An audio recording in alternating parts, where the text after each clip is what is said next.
한다면 나 홀로 너를 생각하네 이런 기분 설명할 수 없어. Hi అండి, welcome to ఏవి trends. నేను మీ పద్మిని. ఇవి ఏంటని చూస్తున్నారా? బ్రెడ్ బజ్జీ.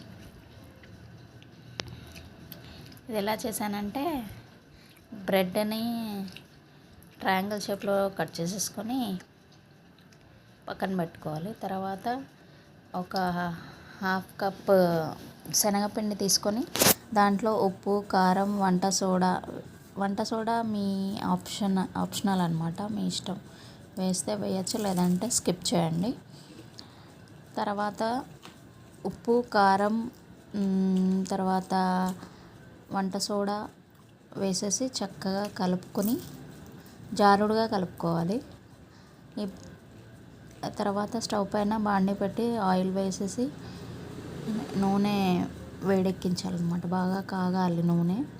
తర్వాత ఈ బ్రెడ్ స్లైసెస్ని కట్ చేసుకున్నాం కదా, దాన్ని ఈ శనగపిండి మిశ్రమంలో ముంచి డీప్ ఫ్రై చేసేసుకుంటే బ్రెడ్ బజ్జీ రెడీ అయిపోతుంది. దానిపైన చాట్ మసాలా వేసుకొని తింటే చాలా బాగుంటుంది. ఒకసారి ట్రై చేసి చూడండి. ఈ వీడియో కనుక నచ్చినట్టయితే please like, share and subscribe to my channel AB trends. మరో వీడియోతో మీ ముందుంటాను. అంతవరకు బాయ్.